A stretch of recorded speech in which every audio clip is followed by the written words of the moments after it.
ಇವೆಲ್ಲವುಗಳಲ್ಲಿ ಕೂಡ ಯಾರ್ number 2 Karnataka is number 2 as far as the tax collection is concerned. Maharashtra number 1, Maharashtra state is number 1, Karnataka number 2. ಮತ್ತೆ ನಮಗೆ ಹೇಳ್ತೇನೆ, is it not an injustice caused to Karnataka?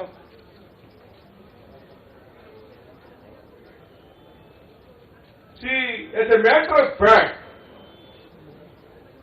this year, Karnataka state is contributing more than 4,30,000 taxes to state, to Union of India.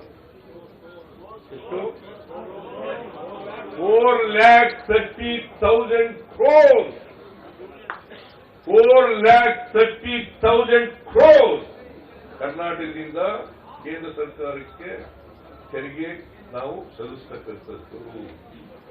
ಅಂದ್ರೆ ₹1 ಅಲ್ಲ ₹100 ತೆರಿಗೆ collect ಮಾಡಿದ್ರೆ ನಮಗೆ ಬರ್ತಕ್ಕಂಥದ್ದು 12 ರಿಂದ 13 ರೂಪಾಯಿ.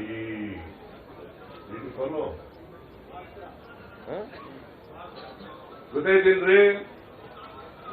₹100 ನಾವು ಕಲೆಕ್ಟ್ ಮಾಡಿದ್ರೆ ಕೇಂದ್ರ ಸರ್ಕಾರಕ್ಕೆ ಕೊಟ್ಟರೆ ₹100 ನಮಗೂ ವಾಪಸ್ ಬರೋದು ಎಷ್ಟಪ್ಪ ಅಂದ್ರೆ 12 ರಿಂದ 13 ರೂಪಾಯಿ.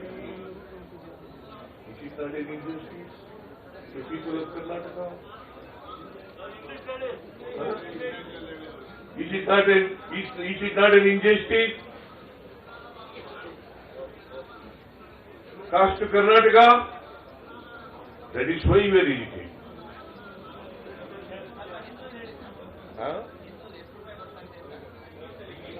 ಇಂಗ್ಲಿಷ್ ನಲ್ಲಿ ಹೇಳ್ತಾ ಇದ್ದೀನಿ.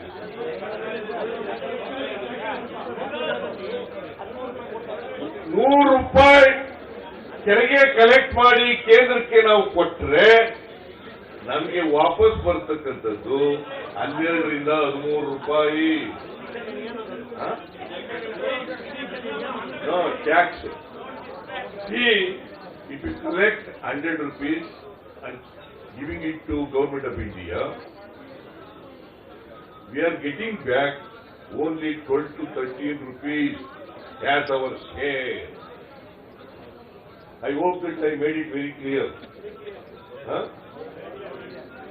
Is there any doubt? No doubt. 12 ರಿಂದ 13 ರೂಪಾಯಿ ಮಾತ್ರ ನಾವು ಸಿಕ್ಕಿರುತ್ತೆ. 13 ರಿಂದ 12 ಈಗ ನಮಗೆ ಈ 4.71 ರಿಂದ 3.64ಕ್ಕೆ ಆದ್ಮೇಲೆ 14 ಫೈನಾನ್ಸ್ ಇಂದ 15 ಫೈನಾನ್ಸ್ ಕಮಿಷನ್ ಅವರಿಗೆ 25-26 ಲೆಕ್ಕ ಹಾಕಿದ್ದೀವಿ, ಅಂದಾಜು ಮಾಡಿದ್ದೀವಿ. ಅಲ್ಲಿವರೆಗೆ 62,098 ಕೋಟಿ ರೂಪಾಯಿ ಕಡಿಮೆಯಾಯಿತು.